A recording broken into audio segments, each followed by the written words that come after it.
thank you for coming and hanging around to the end of the day. I appreciate that. So what I want to take you through today, it's a bit of a how-to session. I'm not going to get bogged down in the pedagogy on this one, but this is really about taking you through and actually how to maximize Padlet. So I'm going to run through setting a board up, thinking about the types of board that you might want to use, and talk to you about the types of things it can actually do. And perhaps if we get this right, actually getting you involved in one as well, so you can see how it's going to run. So if you've got access to a computer, obviously, or perhaps if you've also got your phone with you, because that's probably one of the more immediate ways in which students might use it. And I'll show you how you can do that. So practical tips around functionality, and then also some ideas of how you can use it. And I'm sure that Mike and Tom have got some additional ideas as well. So we can have a little bit of chat and share some practice with you as well. So this was just something else. I'm not going to do that. Right. So let's go.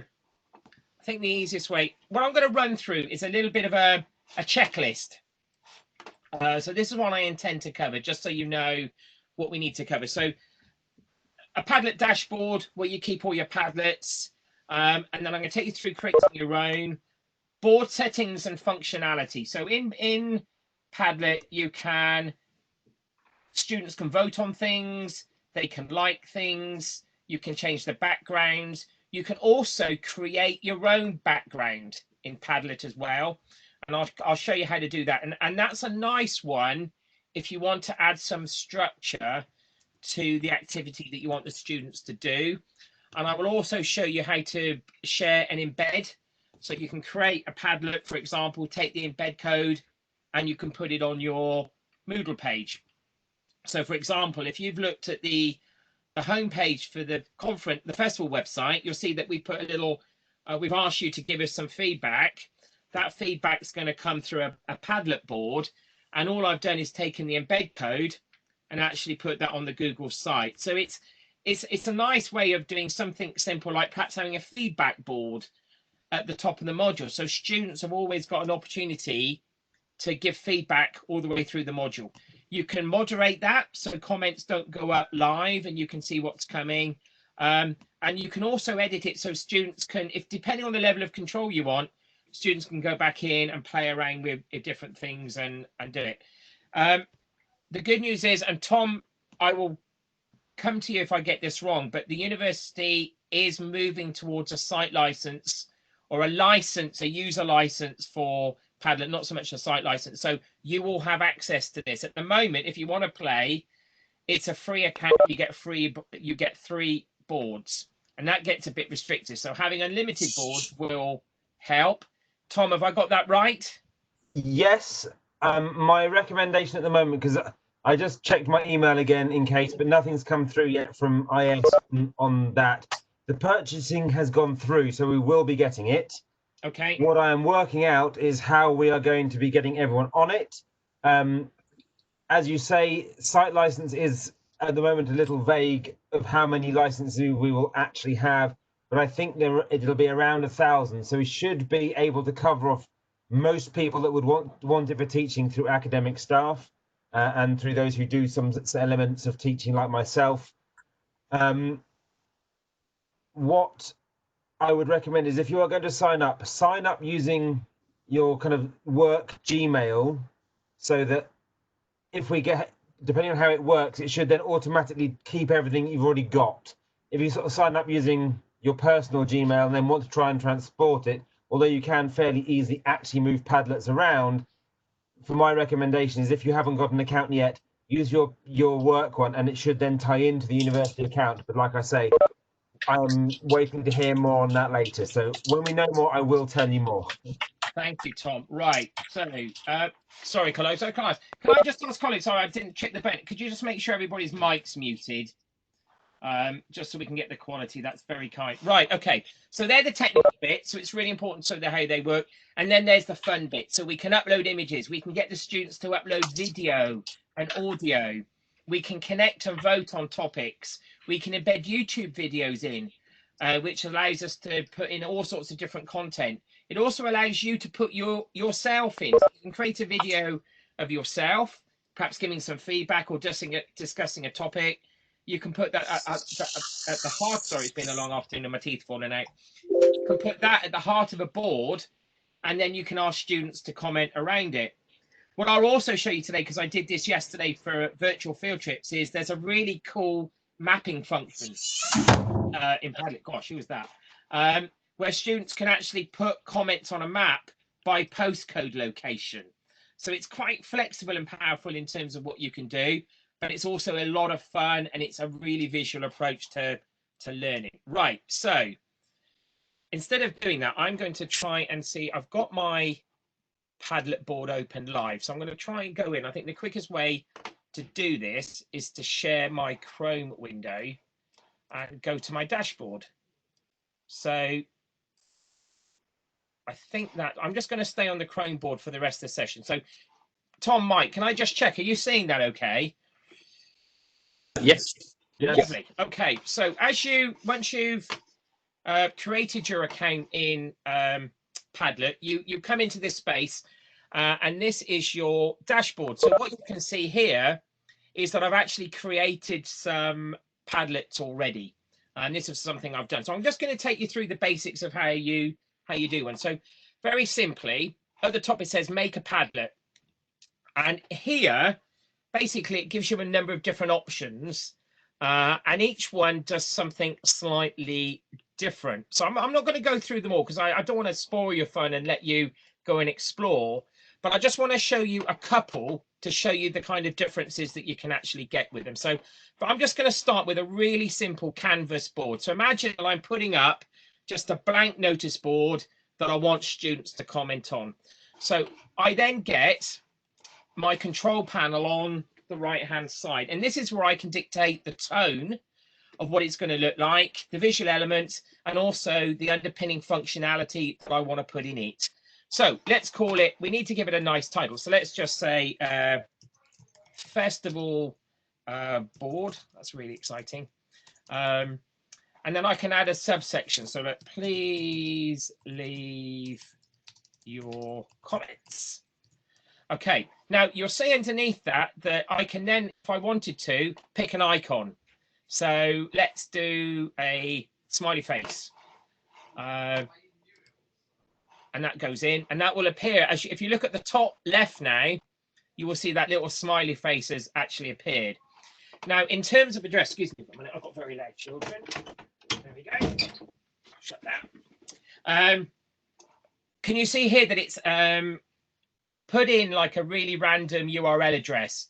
So I can actually take that out, and I can put in a specific URL there if I wanted to. And that becomes the link to the site that you can then share with everybody else. Okay, so that's the basic setup. What I can then do is go in and say, right, I actually want to change the background. That looks a bit boring. So I have colors, gradients, patterns, and textures, and pictures. So if I just use, let's pick a picture, for example. So I'm going to have something a bit spacey. There we go. So that drops in like that. What I'm going to come back to later on is that you can actually add your own images or your own tables or grids that you actually might want the students to use. So for example, an immediate one perhaps is that you are doing a SWOT analysis. Now you could do a SWOT analysis using another board, which I'll show you in a minute, but you could very easily in PowerPoint or Publisher or Word create a custom background with 4 blocks, SWOT, that goes on the background, and then the students can post into those grids because you provided the bit of structure behind the scenes to start with. And I'll come back to that and give you the measurements. And again, this is all in a PowerPoint, which will be available on the site after I've finished. I can play around with the fonts. So that's the appearance element. So you can just, again, it's just seeing what fits best. Now, postings, what I can do here is, it depends, again, one of the things with Padlet for group discussion is that you can anonymize it, so it does get a level of student engagement. However, if you wanted to attribute to each person, they can. Do you want comments to leave comments on post, yes or no? And then the other really powerful one is the reactions board here. So I can go, I set it none at the moment, but I could choose, do I want students to rate each other's comments? If so, I can actually give it a rating, 1 to 5, or I could perhaps grade the comment if you wished. So you're actually perhaps doing it as a little formative assessment and asking the students to write a short blurb about something, and then you've got other students to mark perhaps what they did, or they could vote and they can like. So it just gets a little bit of reaction going and that interaction going on the post when you actually start doing something. Content filtering, you can moderate it, so you can turn that on, which means that you see everything before it's posted. Again, it can be a little bit laborious because you've always got to check it. And you've also got a profanity filter, which will replace bad words with nice emojis. Now, I'm going to be really honest. I haven't tested that. I'm not sure this afternoon is the place to test that, but we can have a go if you wish, because I'm not sure what emojis would appear. But if you follow that, you are on your way. So then I click next. And I can start posting there. And that really is, I've created a Padlet board. And what I can then do, if I want to post on it, I just click the little pink button in the corner. It comes up and I can give it a title like that. And I can write a comment. Oops. I'll put a comment in, as simple as that. And as I've got control of it, as I'm the author of this Padlet board, I can actually move things. I can actually think moves it around. Okay, so it will come live. Now, I'm a bit lonely. There's nobody else on my board, so I want to share it with you. So what I'm going to try and do, let's try this. So I'm going to share, and I can do a couple of different things. Now it's Padlet. I've got to change the privacy. Tom, I don't know why, but on the new version, on the backpack, it's going to private all the time. So I think it's secret, isn't it? No, is it? Oh, is it Padlet? Let's try that and save that. Usually it's not. This is the new backpack version we got. So let's do this. So if you've got, I'm going to try in the Padlet. So in chat, that should be the link to the Padlet. So if you try clicking that, it should take you through. The other thing you can also do is get a QR code. So if I click that, you should all see a QR code on the screen. It says private. Okay, right, hang on. Yeah, privacy, change privacy. Right, okay, let's try that. Okay, right. Keep working. Okay, that's cool. All right. Okay, try that. Sorry, it's the new version kicking in. Let's see if that's worked. Tom, are you able to get in on that? I'm just concerned about the privacy settings are a little bit different on Backpack than they are on a standard. I'm just about to try it on my phone. There you go. Someone else is posting now saying it's working, because mine was Right, really lovely. hello. Okay, so It that's seems just easy, a but new. then... We're just getting new to that because we've just gone over to the new version. If you've got your phone on you, if you've got an iPhone and you've got it, if you just get your camera and scan that QR code in, it should approve. It should take you through via Safari onto Padlet board. So what you can also do is actually download the Padlet app on your phones, and it is available for Mac and Android. So you can just have it there and it will actually take you through. Oh gosh, hang up.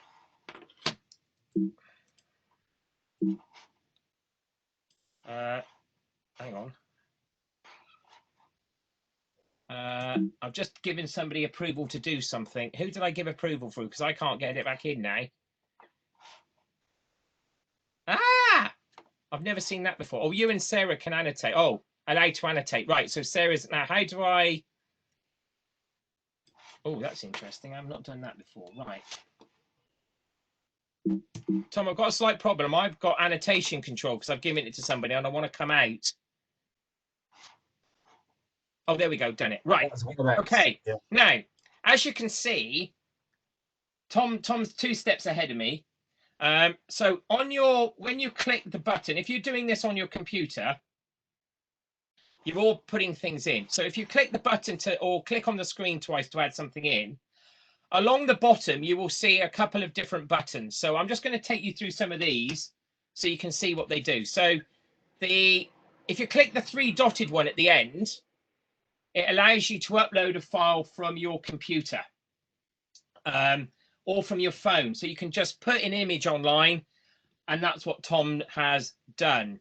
The other really cool one that I've liked, and we've used this with some project management sessions for delivering excellence, is that the students can actually take a very short video, possibly just under a minute, on their phones, and then they can upload it onto the system. So I just wonder if, have a go. Please take a photograph of yourself, if you wish, and upload it. If anybody's feeling brave, have a go at pressing the film. Now, if you are on a desktop or on a Mac at home, if you click film, it's probably going to launch your webcam and will pick you up on the screen. I'm just trying to see if mine's going to work, but you can run it off your phone as well. So perhaps if I share,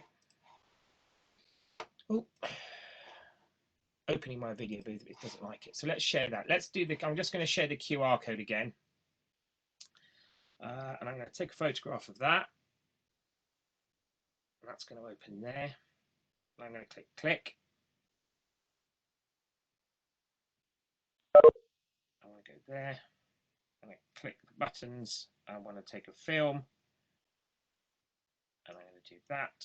And I'm going to do that and go, hello, everybody. Hope you're liking my Padlet session. It's a really powerful tool, and I hope you managed to come up with some really exciting ways of using it. So I click that, use the video, upload it.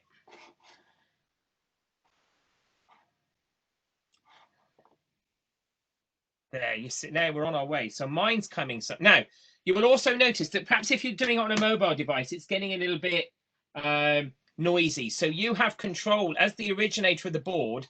You can actually then go back in and set the tone.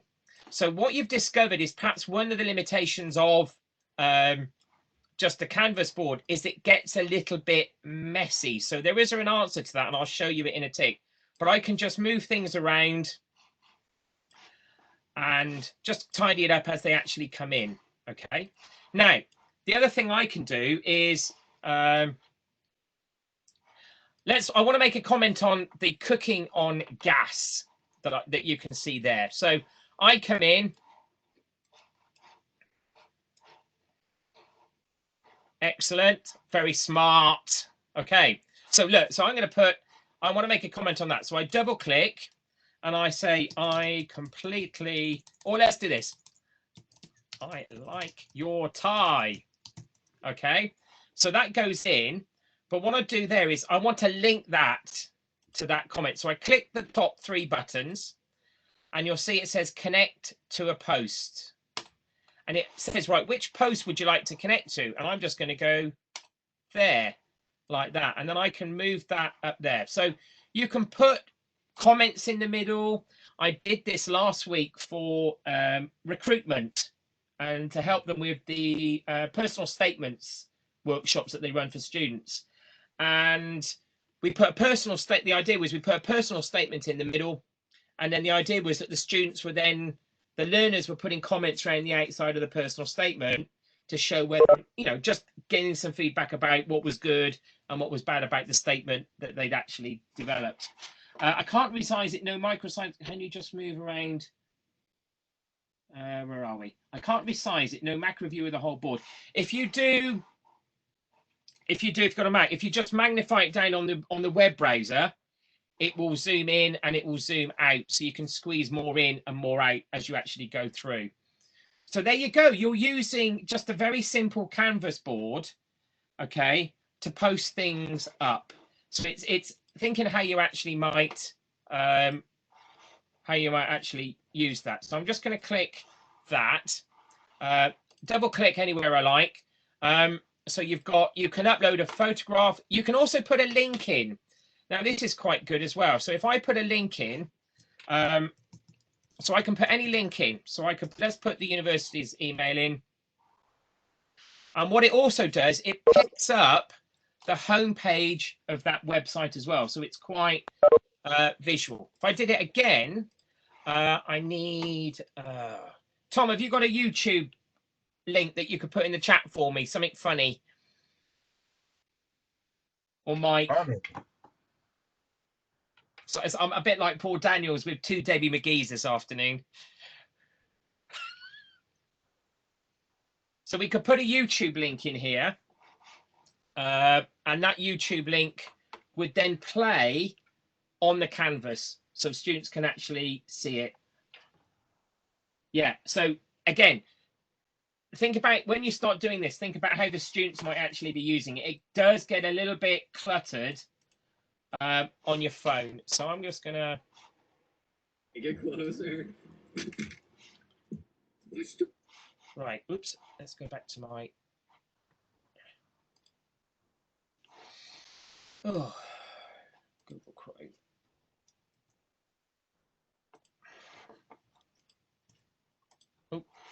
Oh, have I lost my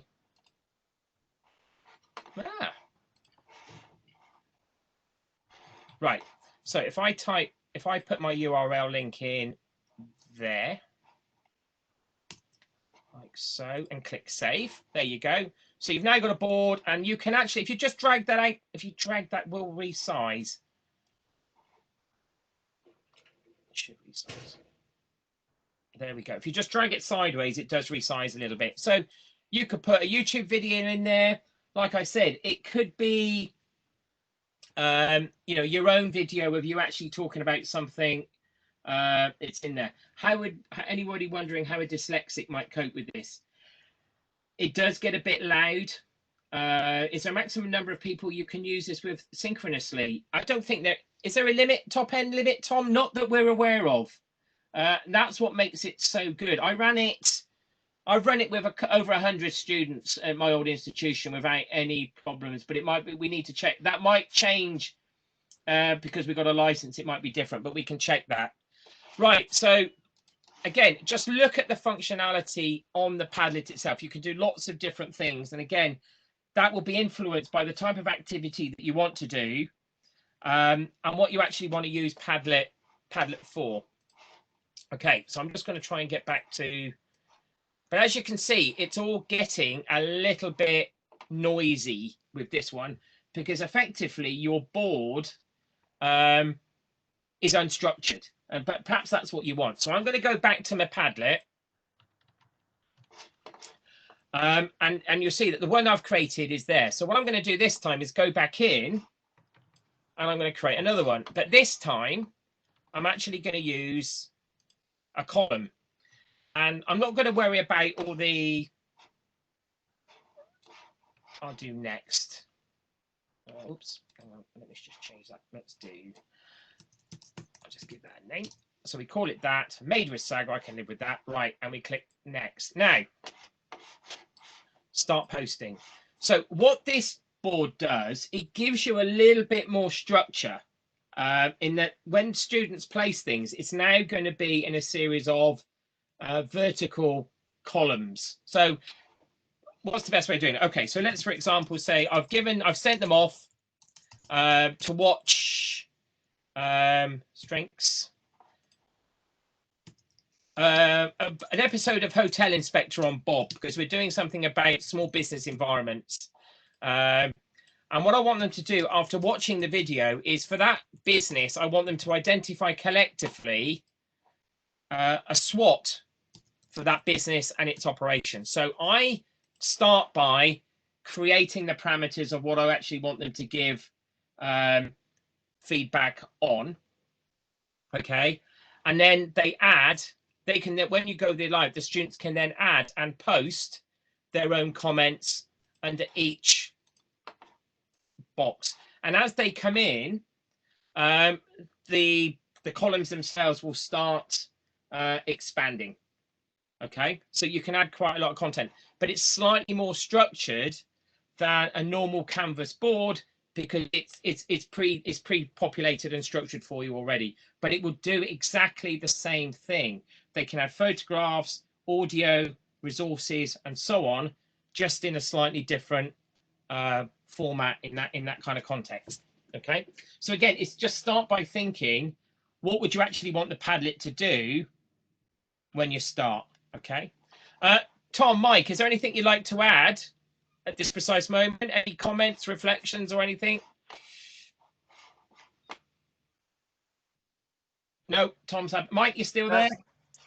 I'm back. Back. Anything to add, Mike? From because we've used it a bit together. Anything you'd add in while we're playing? Just to explore the different things. The back channel is really good. Kind of link to a Moodle site. Should we do that one? Back. That's quite cool. It's just really flexible. I think from the sessions we ran on the APA last year, staff who've used it with students think it's quite fun. I've seen the comments in the chat that say it can be overwhelming. You can have a lot on screen, but I think students can reply in a lot of different ways with video, with images. It's just a fun way to feedback. It's really good.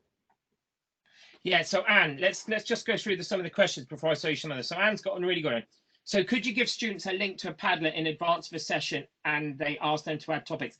Absolutely. This is what I like about Padlet. It's probably the reason we've gone for it for a site license is it's a really, really good asynchronous tool. You could create this board, take the embed code and drop it into a Moodle page. So they don't have to go outside to get to it. You can embed it in and you can set a topic and they can actually come back to it as well. I'm sure Tom would also point out that if you're also using something like Nearpod, because this is web-based, you can actually embed that into a book. Can you embed it into a Moodle book? Yes, you can. If you go onto as an example of that, if you go onto the resources that we've created, and Mike, Tom, could one of you put the link into our landing page for the resources on Moodle? Mike, I think you know the one that. Oh yeah, the top one.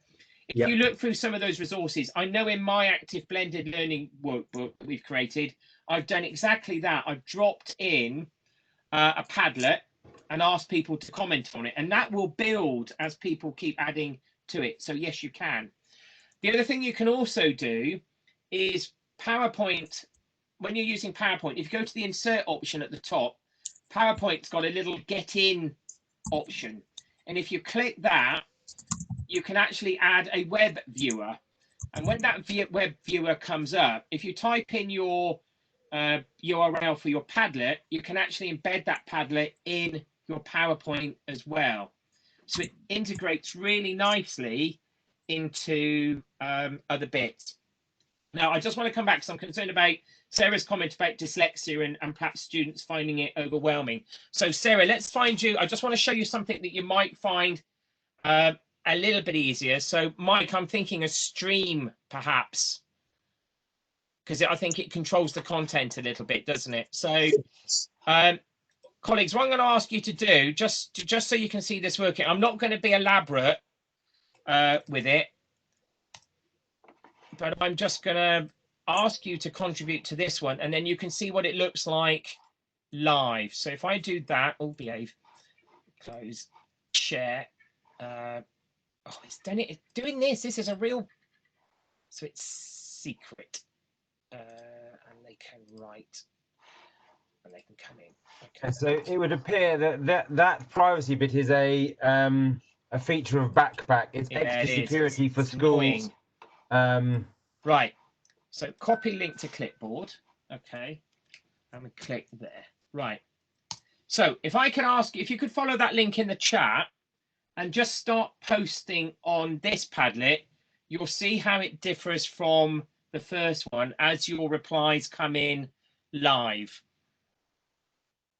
There we go. So can you see, instead of being really loud on the page, it's much more structured and sequential in order, and it's a lot calmer, I think, and easier to read. And also, you can actually scale that up, so it's a little bit easier to read. Sarah, do you think that's a slightly better fit?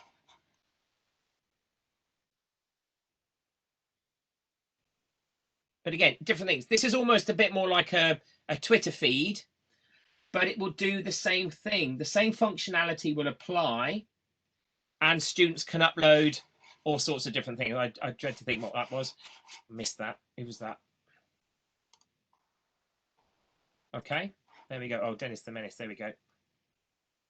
More structured. Okay, maybe. Sarah, what are you concerned about in the interim? Do you want to unmute and have a chat? What would you like to see, or what kind of things would you be doing?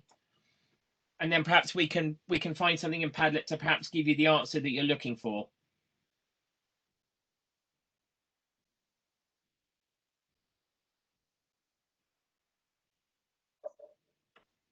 Hi, can you hear me? Sarah. Hi. Yeah, no, I'm fairly good at multitasking and looking at lots of different things simultaneously, but I know Yeah. plenty of people aren't. And so I just got it's my husband actually is dyslexic, and I just got him to come and look at it. And he said if he went into something and it was all on the move like that, he Yeah. would just shut Yeah. down completely Right. because it's just too much. Okay, so let's think back some answers. So if you've got a big group that's using it, and you're asking them all to contribute to one, it might be simply too much. There's too many students using one Padlet. So solutions to that might be, because we've now got multiple Padlet boards, create multiple Padlets for a session and get different students to join each Padlet, perhaps identify different groups in advance. What the students can then do is they can share their own boards with you. So you can create them, but equally the students can create their own. So they can get a free account, they can have free boards, they can create their own, and they can then share that with you, and they can also then share that with others to collaborate on. But you can also set that collaboration as well by, in the settings, just allowing the students to be able to edit the board and edit the content. So it can become their own tool as well. So I think it's just experimenting with some of the different features, and trying not to make it too noisy. I think that's the thing. And think about the content that you're perhaps uploading with it. We did I'm a Lego Serious Play trainer, and we did a Lego event. Usually, you know, with Lego, you get people in a room and we play. And I did a Lego event for HR 2 weeks into lockdown, because they were adamant that they still wanted to do Lego. And we did it. We managed to get everybody raiding their play boxes at home. And what we got them to do was build Lego online. And they were simply taking photographs of what they built, and they were putting it online with some commentary. Some people were taking short videos of what they'd done, and they were posting those online as well. So it's a really great tool. So for example, visual, being creative. You might say to students, actually, what I'd like you to do now is, can you please draw a picture of something, take a photograph of it, and they're putting it online. So in many ways, it's just limited by your own, well, if I say your own imagination, that's a bit cheesy, but what you'd like to do with it, because it's actually quite functional and really easy for the students to use. Let me show you one other one, which I did yesterday for a field trip one, which is quite nice. And I think somebody came back to me last night and said, we'd like to use that in induction to help students get to know each other. So if I go to Padlet, what I'm going to do now is, let's just do map. And I want to change that to the normal map.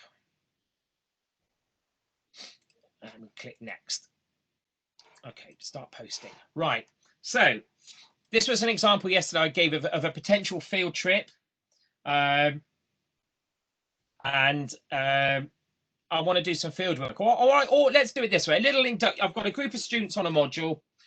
And I want to create, this is one of the recipes I did in my creativity session. I want to create a little who's wall in my Padlet, so students can get to know each other. So what I'd like the students to do is put a post up about who they are, but also it's based on where they live.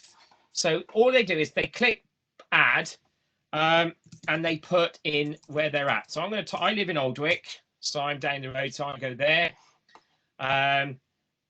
Is that far? Not far off from where I am. I live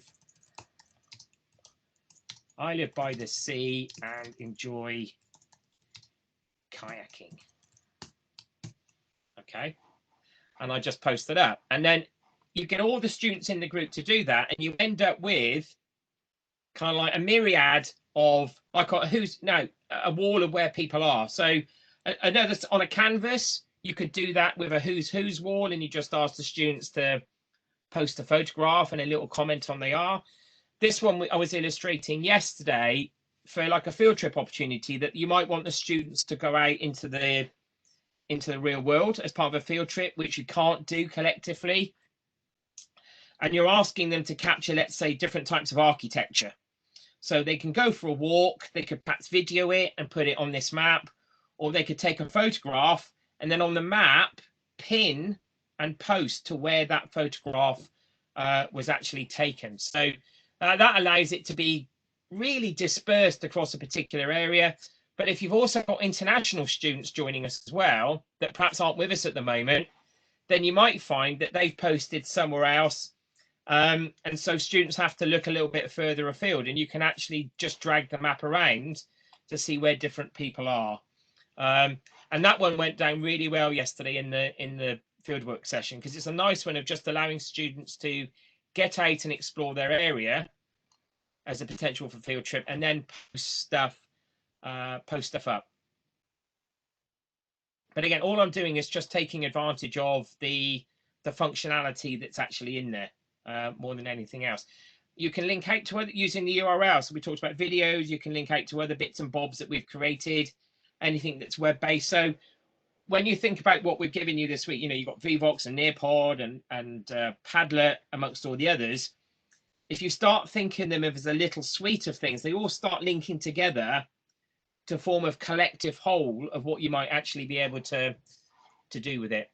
But I like that one because it becomes quite visual, and it becomes like an online photo gallery with all the bits and bobs that the students can actually put in it. And again, it's really easy to use. And so the comments go up. When you take your map off, you just end up with a map of lots and lots of little posts, and then they can click on and do it. I think one of the recipes that we did earlier in the week was once the students have perhaps put all their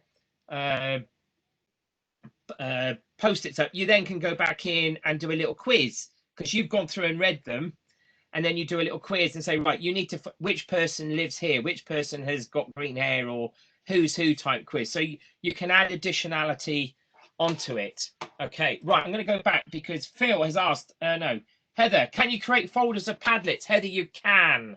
So if you just go to the left and it says new folder, and I can just do festival like that, submit. So I've got my new folder down the side.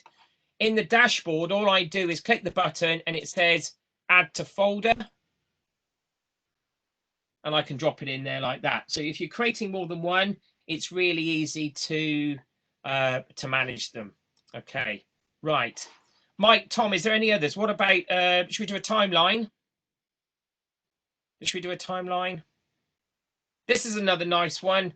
I should have prepared one. I did. So how would I use this one? Okay, so I used to teach rural business and rural planning, agriculture. So I would do a little quiz for students, and I would probably start by doing, start posting, right, 1949. Actually, no, I do 1947 first.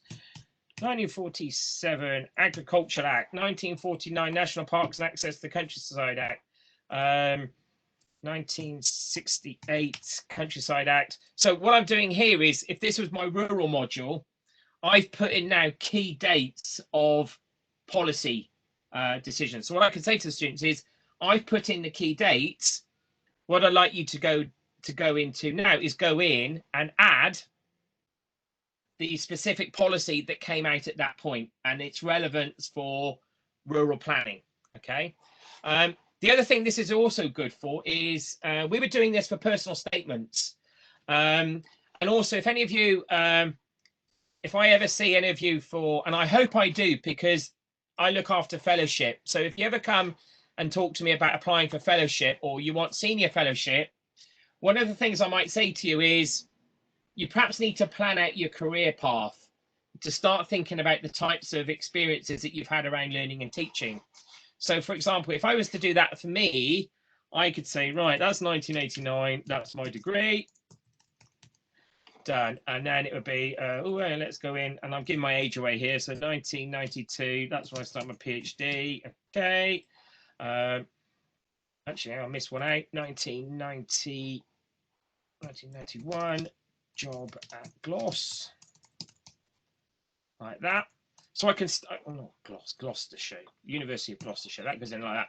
So under here, if I was doing this as a tool to help, thank you, Harold, bless you. I could start under here, but for my fellowship, I would start by then going, I can edit that and go, right, skills. What did I learn? Learned, right? And I can start tracking through. So you could see how you can actually be getting students to do this for themselves. One of the things I used to do with first year students as part of transition was what I called a me map. And they had to do like a timeline, which we presented as a road. And on that, they had to plot on their kind of like experiences and jobs and the skills that they've got. So this kind of time frame is quite useful for doing things for personal development, for reflection, but also perhaps tying it into key events or anything that you perhaps want to help the students understand from a chronological perspective. Okay, so right, let me see if I can. Have I got that to hand? I just want to. I got that. Right, just bear with. I'm just going to experiment with something. I hope if I drop that out, that's not going to disappear, is it?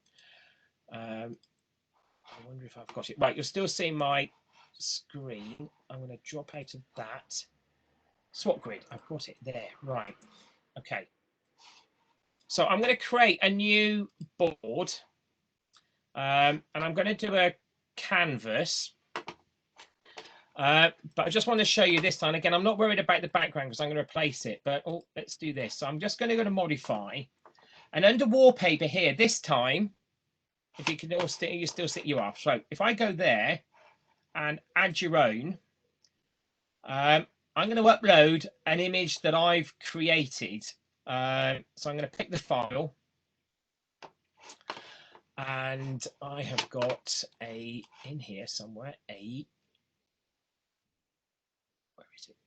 Please come to life. Where is it? Where is it? Where is it? A swap grid. There we go. So it's just uploading my own grid. So what I've done in either Publisher or Word is I've created a specific size document and a grid. So if this is going to work, and it is, there we go. Next, and start posting. What I've created now is my own background to support an exercise I want the students to do. So previously I'd done this SWOT as a column.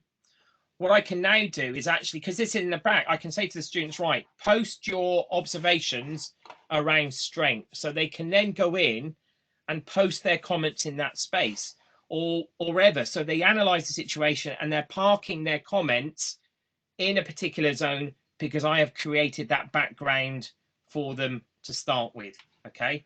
The measurements for that are on the PowerPoint. I'll come back to that in a minute. And it's quite specific. There's a set size. You just have to allow for a little border at the top.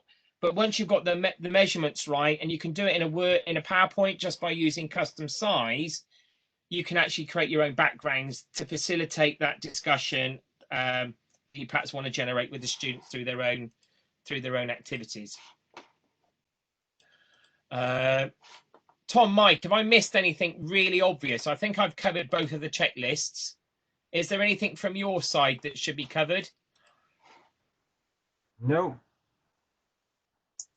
That's pretty spot on. Are we there? Yeah. I think it's just a really join a Padlet.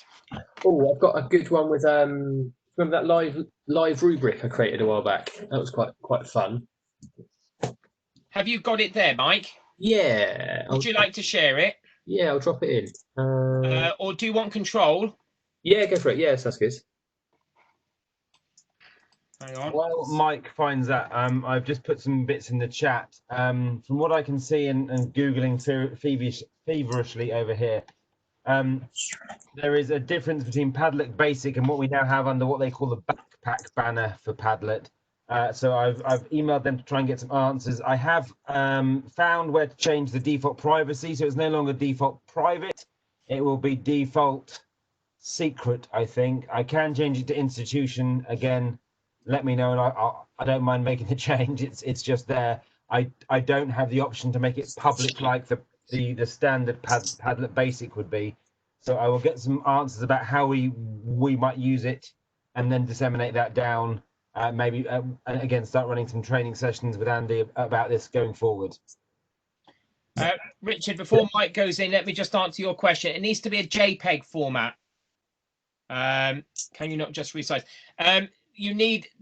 I'll send you the notes. It's in the PowerPoint about the site. It's all to do with the resizing of the image in Padlet. So when you do it, it's responsive. That's all it is.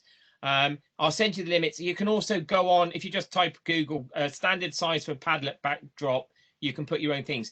It took me a little bit of practice to get it right, the right size and the right diameters, following the guidance. But once you crack it and you create one standard template, you can change it around and it does fit. But it's just a bit of trial and error. That's all it is. Right, Mike, far away. Just a really quick one then. So Padlet's really good for just bringing things to life that could be a little bit boring and stale sometimes. So I mocked up a rubric. So this is a rubric for formative feedback for students' presentations. It's based on the columns. I created a column for each level of the rubric, and a little space at the bottom for overall feedback. So just after a session, you could throw this up onto the board, and then just use the colours to identify where the students are in terms of their delivery style, like that. You could throw a few comments in the bottom there, and very easily you can share that and save it as an image. Oh, yeah, thank you, Mike. That's a good point.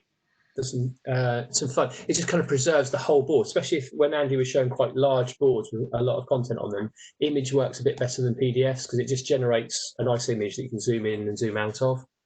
And once that's done, there we go. You can use the remake button to remake it each time. So if you start from a template, remake it. And then add in the student's name and student number, maybe just at the top there. Just brings a rubric to life a little bit more, I thought. And the other thing you'll notice on Mike says he's doing it, you see the little heart button on the bottom. That's allowing him to like, but that's where you can change it to a scale or another measurement that the students can go in and actually respond to the kind of comments that people have put in. Yeah, so you can add upvotes on posts, which works quite nicely. Grades, you can grade it as well. That'd be interesting. Yeah, grade would work quite nicely. Let's see how that works. Keep working. Now, will that let me put a grade for each one? Yes, it will. Oh, that's quite cool. So you can actually put the boundary and allocate points to it as well. That'd be quite interesting. Yeah. That was it. Simple one, but I thought it was quite fun. But that might be a nice one. It just perhaps as a bit of a formative quiz type thing or whatever to actually get the students using it as a peer assessment tool, actually working collaboratively with each other, or at the beginning on the Padlet in the folders, actually creating particular boards for particular groups. So they work collaboratively, and then they come back together and they can then share those boards with everybody else. And if you set the editing controls differently, you can invite other people to come in, edit, change, depending on the level of access that you actually want to give them. Mike, could you just go back to the share? Because I think I forgot to mention the export functions. You showed the JPEG. Oh, yeah. Again, that's quite useful because you can export out as an image or as a PDF as well. So you can actually do something. You can download an archive or an artifact of what it is, and then that can be shared to the students. So they've got that reference point of what you're doing. Cool. Could you use start, stop, continue for students? Mike, haven't you done that? I have got one. Yes, I have. Yes, you can. That's a great idea, Richard. Thank you for suggesting that because we've done exactly that. Oh, yes, we have. Yes. There we go. Yeah, there we go. Yeah. I thought that was actually from the session. Oh, yeah. Yeah, start, stop, continue. And you can have that as a standing thing on your Moodle modules if you want as well. link it in there, and keep it running. So there's lots of things. Mike, could you throw it back to me for a tick? Certainly, mate. I just go to a board and show something else I was doing yesterday. Am I back? Yeah. Okay, so if I go there, I'm going to make a new Padlet. I'm so glad that we've got it, because we couldn't do this normally if we could. You'd be down to 3. I'm a little bit sport for choice today. If I add and I upload a picture. Oh, it's there. That's the one I want. So this was one from a field trip. We did a field trip session yesterday. So, for example, for geologists out there or similar, very simply, here's a geology profile, and we were playing around with this one yesterday. So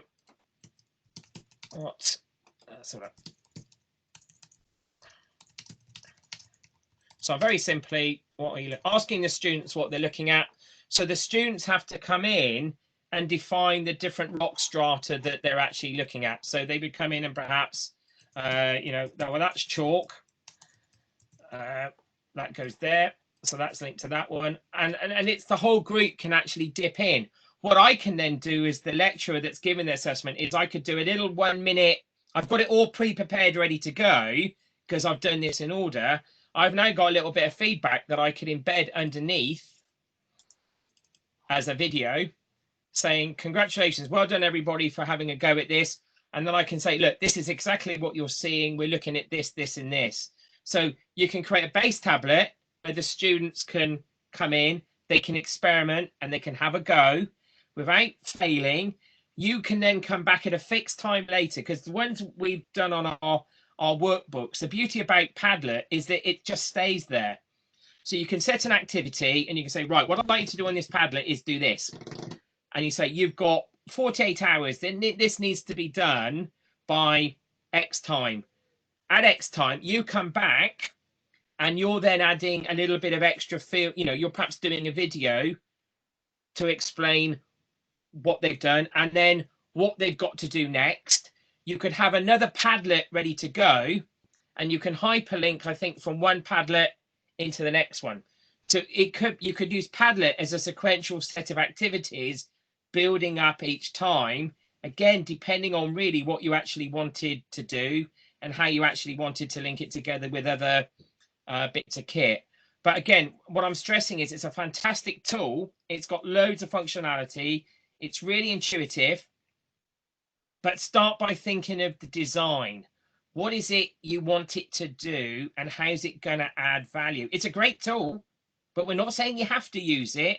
What we're asking you to do is think about how are you going to use it so it's got purpose and it's supporting the pedagogy, your learning outcomes, and the wider constructive alignment discussion. And again, if we can do that, but it's so easy to use and it's a lot of fun, and you can just play with it and see what you actually come up with.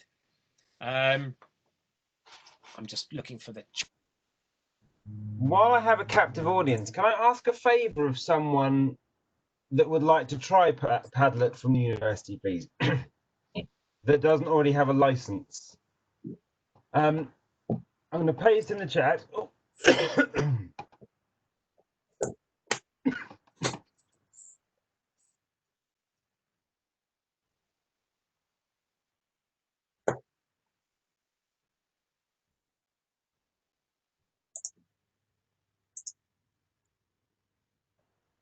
Excuse me. So, Catherine, can you click the uop.padlet.org and sign in using Google and see what happens, please? So, Abigail, essentially anyone who doesn't have a license, go to uop.padlet.org and sign in with Google and let me know what happens. Like I say, I don't think we've got anything synchronized yet with them, so I don't know whether it'll automatically let you in, whether I have to create accounts, which is going to be it's not the nicest of back-end systems compared to some of the other things I've used. So sorry, Andy, I'll let you get back to it and let me know. Andy, did you mention, I dropped out for a bit, did you mention the gallery? There's lots of good examples in there that you can remake.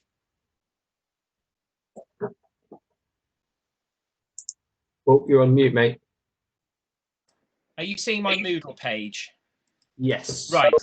Sarah, let me show what it looks like. So if I go into my active blended learning that I prepared, and I go down to my active workbook there. So this workbook is open. It's part of the resources that we've created.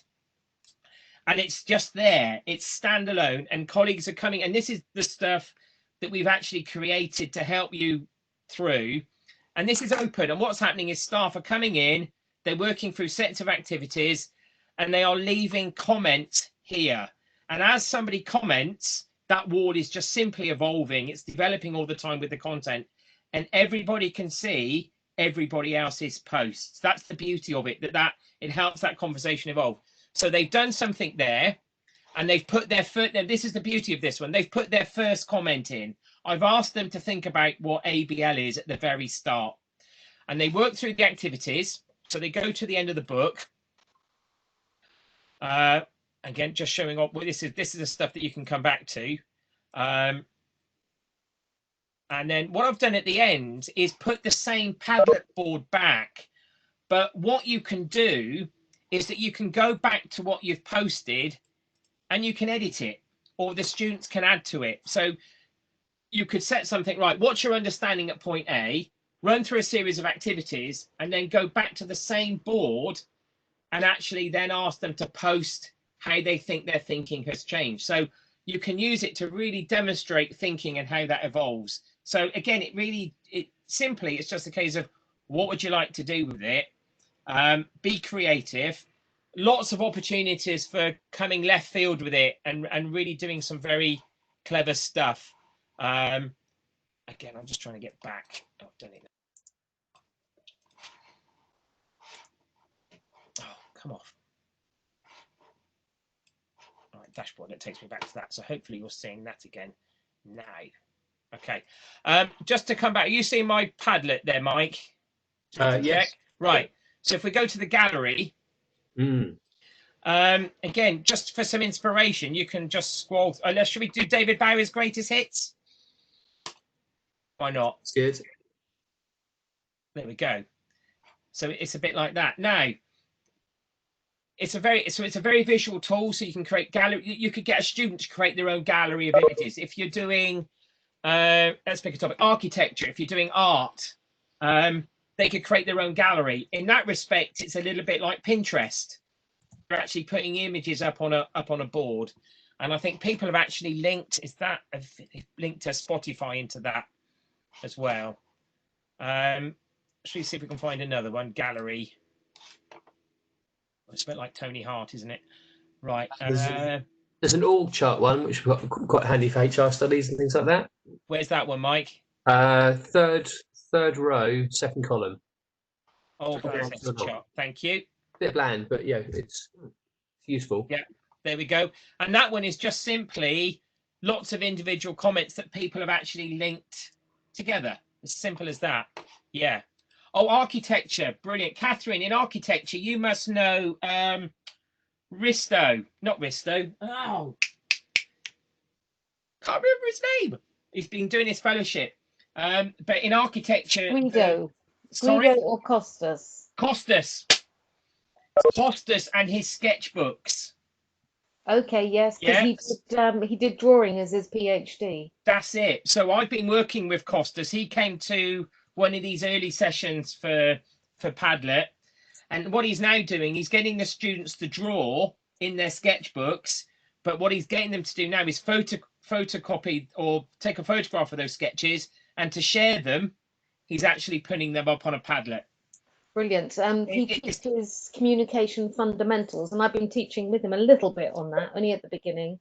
And I mark it, I assess it. Yeah. But yes, so there's lots and lots. Yeah, brilliant. It's like this is almost like a virtual sketchbook that you're creating the sketches elsewhere, but students could create their own and keep it as like a way of actually an artifact of things that they've actually done. So yes, good, because we were trying to get them to do that in lockdown in some way through PowerPoint, to use PowerPoint to kind of collate all of that kind of information, but it's not as flexible or as intuitive, I think. No. And the beauty is that they can create their own, they can personalize it, and then they can share with you, or they can share with anybody that can come in and comment on it as well. We've done loads of sessions this week. We did a session on Tuesday on creativity, and we came up with some recipes, and some of those were Padlets. We did a virtual field trip session yesterday, and we were doing all sorts of interactive. And then, let's finish by coming back to Padlet, showing the mapping function that we did there. I used to use a program called Director. I don't know if you've played around with that. It doesn't exist about Adobe have dropped it now, but it was a software that had a movie analogy as its structural system, but it was great for portfolios. It was great for sketchbooks. Yes, I think I remember that. Yeah, but they've dropped it sadly. So, but as you can see on the interactive workbook there, that is just, if I show you how that works, if I turn my editing on, I think you can see that is just simply if I edit that page, all I'm doing, as you'll be aware, is going in, and that Padlet there is just very simply I'm cutting and pasting the embed code into the label, and it's done, and it sits there, and you can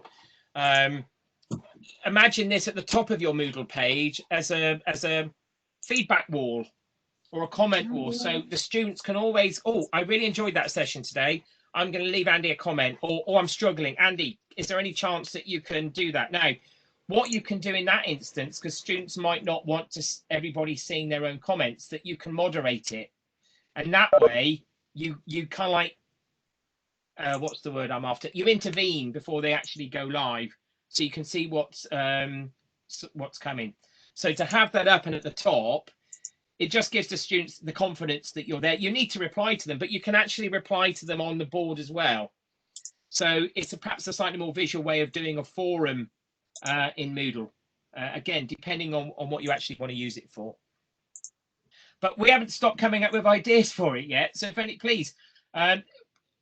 We did a creativity session on Tuesday. Go and watch the video from that. But what you'll also find on the creativity page is a recipe card. And if you create recipes with Padlet, we'd love to see them, because we're trying to compile as many recipes as we can. My aspiration is to try and produce a tail recipe book with lots of examples of the types of things that you're doing. So please go away and play with this, because it really does work. And again, we're here to help. So hopefully you found that useful. Has anybody got any particular questions to finish with? Or would you like to put your hand up or mute? Or are you excited? Please tell me you're excited by that. Brilliant, Sarah. Thank you. Great, guys. Fantastic. Okay. If we've covered everything, Mike, Tom, is there anything else you want to add before we finish? I think it's good. We're good. Excellent. Okay, colleagues, thank you for staying to the very end. Have a lovely evening. And it's our last day tomorrow, so don't miss. Tomorrow afternoon at 3, we're having our last Tea at 3 event. It's called They Think It's All Over. It is now. And it's just an opportunity to come in and ask any questions, reflect on the week, just a general chit chat to end the entire festival off with. So again, thank you for your continued support, and also from the whole team in Act Dev and Tell for the fantastic comments we're getting about the festival. It's been a lot of work, but we're really delighted that you're enjoying and getting the most from the sessions. So have a good evening, everybody, and thanks for coming. See you, folks. This one.